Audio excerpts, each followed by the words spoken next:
So I'm sitting here with the amazing John Barnes, the father of Myofascial Release. And we're going to talk today to the yoga community, especially the Yin Yoga community, about the effects of fascia in the body and what a lot of us think is a missing link in the yoga world, this information about fascia and consciousness. Do you want to talk a little bit about fascia and how it affects the body? About it? Okay. Yeah. I love to kid my Canadian friends. Fascia is very important, and as probably most of you realize, but it's been sort of the missing link in treatment, healthcare in general, and also in the yoga community, the way it's evolved. Fascia is a tough connective tissue that surrounds and infuses every structure of your body and connects everything together. Most of the research that's been done on the fascial system has, though, been done on dead people. So the whole focus was the fibrous network. It was still ignored by most people. The problem is that when we go through trauma, physical or emotional, the fascial system tightens down significantly to the point where it can generate tensile strengths of up to approximately 2,000 pounds per square inch. It's crushing pressure, and it's not showing up in any of the standard testing that's being done, so it's been misdiagnosed for a long period of time. That crushing pressure produces most of the symptoms that most people have to endure. But the fallacy of it is it's just a fibrous network. Well, that's important. It turns out that the fascial system is the container of the fluid of our body. It is also the major transport medium of everything that you eat. Nutrition isn't nutrition as it goes down your throat, it's when it enters the cell. The water you drink is not hydration until it enters the cell. The oxygen you breathe also can't get to the cell if there's fascia restrictions at the cellular level. All the biochemistry, hormones, information, energy that every cell needs, and there's trillions of cells, must go through the fluidity of the fascial system to be absorbed by the cell. And within the cell, there is a myofascial system. And then for the cell to excrete, it must go through the fluidity of the fascial system to get to the lymphatic system. So the problem is, if you think of, maybe you think of a sieve, like a three-dimensional web of the sieve, and imagine pouring mud into the sieve. That's the equivalent of fascia restriction. It doesn't matter what you eat. You might think you're eating good nutrition. You might think you're drinking copious amounts of water, but it's not getting to where you need it the most. And the cells are dying. It's not good. So the older forms, what we call the older forms of myofascial release, uses brute force to try to push through the fascial barriers. And unfortunately, that sets up mental protection. So, well, why don't you ask me some more about that now, as far as your perception from the yoga perspective? Okay, yeah. So I think the concept behind Yin Yoga is that the poses are done really lightly, so it's like a passive stretch. It's done supported, usually with bolsters or blocks, and then it's held for 5 minutes or longer in order to affect the fascial system. So I guess, in our world, it would be similar to when we lay on the yellow ball to release our own fascia or to self-treat. So I was wondering if you could talk about, from the myofascial perspective of self-treatment and how that affects the fascial system, and what about holding a yoga pose for 5 minutes or longer? Would that help holding the pose for 5 minutes or longer is excellent. Sometimes some people try to force the pose, in other words, pushing into end range, which is one of the problems with just traditional stretching in general also.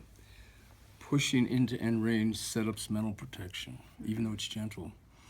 And what begins to happen is you're affecting the elastic and the muscular component of the fascial system.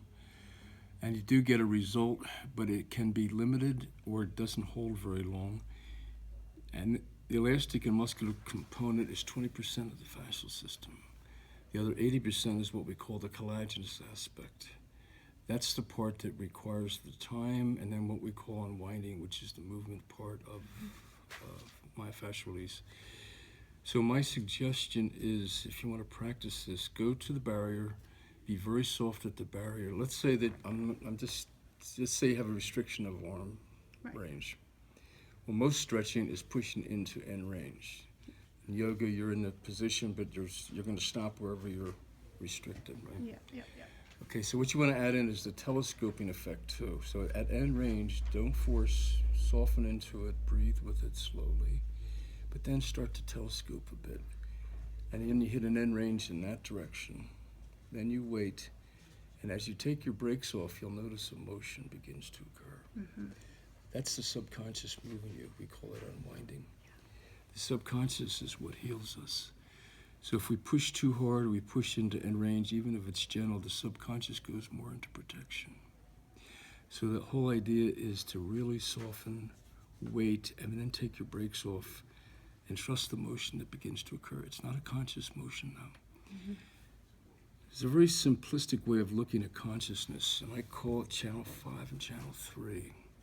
Channel 5, most of us were brought up, and it would emphasize the intellectual, rational side of our being, the linear side of our being. And almost all of our education was linear and intellectual. And almost all of healthcare was about control and order. And that would be fine if it worked, but unfortunately it doesn't work that well. So what unwinding does is we move out of Channel 3, and myofascial release in general switches us into what I call Channel 3, which is your intuitive, instinctive side. That's the healing side of our being, our creative side. It's what I call our feeling intelligence. Another word for feeling intelligence is wisdom. So that when you start to take your brakes off, your subconscious, if it feels safe, begins to move you. In our society, most people were told to control your world, not to feel, not to trust your emotions. And so that we tried to be good boys and girls. We tried to control life, but control is an illusion. It's exhausting. It's the only time that most people ever let go of control is when they're so exhausted at night they fall asleep. And what do you have? You go into the dream state. Your body starts to spontaneously move. You dream, you cry. That's the intuitive, instinctive side. That's what I call Channel 3. So your body is naturally correcting itself. The problem is, there's something also that's been ignored in healthcare, and that is finding positions in space of past trauma. We call that the still point. So this is sometimes why yoga can be limited, because many people are putting people in these traditional positions mechanically. But there are still points before the traditional position at end range. And still points, let's say that I was hit by a truck. Bam, there's a position in space when the truck hits me. We have a survival mechanism where we pull our feeling intelligence out of our body to protect ourselves. I'm usually injured in motion, so I fall to the ground. There's another position in space. I leave again. The truck runs over me, another position in space. These have not been addressed, so that the key, I feel, to get maximum benefit from your yoga practice is to take people into these positions, but then sort of take your brakes off and let your body move all over the place, even if it's not still the classical position you're trying to achieve. And as you hit these still points, all sorts of memories will come up for you. Pain, emotions. This is never injurious. This is what we call therapeutic pain. If you go to my website, myofascialrelease.com, there's an article section there, and look up therapeutic pain. It would be helpful to read that, or have your clients read that too, so they don't get scared. If we force somebody, which we never do with myofascial release, you can injure people. But when it comes up from finding positions in space, it's memory of a past trauma that was never completed. So your body's completing what's in there. So it can make all the difference in the world in the effectiveness of what you're trying to achieve for yourself or other people. Awesome. So would you say that I have this intuition that the traditional yoga positions that we see in the picture books and stuff, like, I'm curious if the original yogis were maybe unwinding, or if yoga originally came from unwinding. and these were still points, or these were positions in space, and now we're kind of missing the point, and we're taking out the we're going from a backwards point of view, taking out the still point and trying to achieve that instead of going into channel 3 and letting channel 3 move us. I think you're perfectly right. Yeah. Yeah, I think that yoga came from unwinding, and then over many, many, many years, we tried to stylize it somehow to do it that way. But in so doing, you actually missed the essence of what yoga was all about. The still points are critical, and what's really interesting, the patients we see from all over the world, and these can be people who've never heard of yoga, don't believe in energy or anything. You know, lawyers, engineers, the more linear type people, nothing wrong with them, but that, you know. But when they go through Myofascial Release and when they go through the unwinding, many will achieve the classic yogic positions. Yeah. So if you allow your own personal energy, your wisdom to take you there, it's far more effective. And I also wanted to ask you about consciousness too, like speaking of channel 3. So when we're doing the passive poses, we're holding a pose for 5 minutes. And the idea is to come into stillness and to get quiet. And what I'm wondering is if they're trying to achieve kind of like what you talk about with the toaster story, that plugging it in. Because you find that bringing your awareness into the body, or bringing your mind into those places of restrictions, is a big part of the healing. Would you say that can work for yoga too? Like, yeah, it's huge. Yeah. Yeah, I give this example usually talking about. I'm a physical therapist, by the way, and a massage therapist, but it applies to OT and many other healthcare professions in that they ignored the mind in healthcare. They ignored consciousness because it was inconvenient, basically, for research. There was too many variables. But the problem is your mind, as you know, has everything to do with healing in your life and who you are. So that the more you can be mindful and conscious. But when you have fascial restrictions, the conscious can't get into those areas. This is why you need Myofascial Release as treatment and yoga with the myofascial principles to enhance the consciousness of your body. The story that you're talking about, just to be silly, but imagine you have a toaster that's not warming the toast. Well, the physical therapist and the chiropractors are inside there messing around with the joints, you know. The massage therapist rubbing the cover. Psychotherapists want to know what your mother had to do with it. And what we're saying is, have you thought about plugging the toaster in? It's only when there's mind, when the consciousness is infused throughout the entirety of the fascial system, is true healing occur. So that's my favorite story. I annoy the hell out of some people when I tell that one. Okay, one last thing, rebounding. So when we talk about the fluids of the fascial system, and so manual releasing and unwinding, your thoughts on rebounding, like maybe in between poses, or? Yeah, rebounding would be excellent. Before, during, afterwards. Rebounding is using the fluid dynamics of the human being to enhance consciousness and release fascial restrictions. It needs structural myofascial release also with that. However, rebounding is sort of generating a wave in the body. The way I describe it in the rebounding seminars, imagine my hand is a saucer, and there's a rim on the saucer that would represent mental protection. So as we rock back and forth, you want to keep the fluid within the rim, within the mental protection. And this starts to generate what's called resonance. Maybe I should go back into that for a minute too. Resonance is another word for release. This is when the energy starts to flow through the body.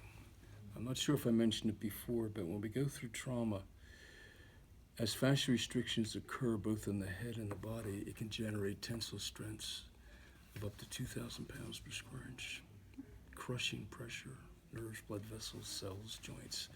Nobody's paying attention to that. So important. So with rebounding, with structural work, MFR, coupled with yoga, there's the reason you wrote up the 5-minute hold. The reason that's important, all the forms of therapy usually don't hold long enough. So they get temporary results. They have a very logical theory. They're done by very well-intentioned people, but they're not holding long enough to elicit the phenomenon I'm about to mention to you that only begins around the 5-minute period, when the body unwinds into positions of past trauma. So around 5 minutes, we start to elicit what's called the piezoelectric phenomenon. Piezoelectricity is a Greek word for pressure electricity. It's a well-known fact that the cells of our body have a crystalline nature. So they create, when pressured, they create electrical flow. In our body, it's a bioelectrical flow. That's the motion of the unwinding at the cellular level we're talking about that enhances healing. It then moves into what's called mechanotransduction. This is where our mechanical pressure for 5 minutes or longer basically creates a biochemical and hormonal effect at the cellular level, or basis of healing. Now again, if you push too hard, you're shutting them down into protection. That's why the pressure is really important. That then moves into what's called phase transition. That's the phenomena where ice transforms into water. Now in our body, it's not ice, it's where the body's solidified from trauma. The vibrations of energy shifted on us. Within phase transition, there's a chaotic period. Now chaos in healthcare is a bad word, because everything should be orderly, but it doesn't work. It's only in chaos in a safe therapeutic environment or a yoga environment where change is possible, where growth is possible, where healing is possible. It's systems theory. We have to go into chaos to achieve a higher order. Then eventually we move into what's, let me back up a bit. You and I were all taught that there are 3 phases of water: water, vapor, ice. Well, it turns out now there's a 4th phase. If you look into the work of Dr. Gerald Pollack, who's the leading fluid dynamic expert in the world, they've discovered another phase of water called the 4th phase of water, liquid crystal. That's another word for fascia, which is capable of change. So that as we go through the phase transition, we ultimately achieve our goal, which is resonance, which is release. So rebounding achieves resonance from its particular perspective, unwinding does, and structural release all achieve resonance from different angles. We're multidimensional beings, so we need that whole aspect for true healing. That reminds me of the question I forgot to ask about the fascia being a nonlinear system, or like a fractal system. So you can't really approach it in a linear way. Right. That if you want to get really good results, maybe to approach it from that channel 3, which would be a nonlinear. Exactly. Yeah. Everything we learned was linear. We learned techniques that were linear, and this is what we're saying about yoga. It's moved into more of a linear experience than a nonlinear experience. Yeah. So that basically the fascial system has a fractal nature. The neural system has a fractal nature. The vascular system has everything in the universe is fractal.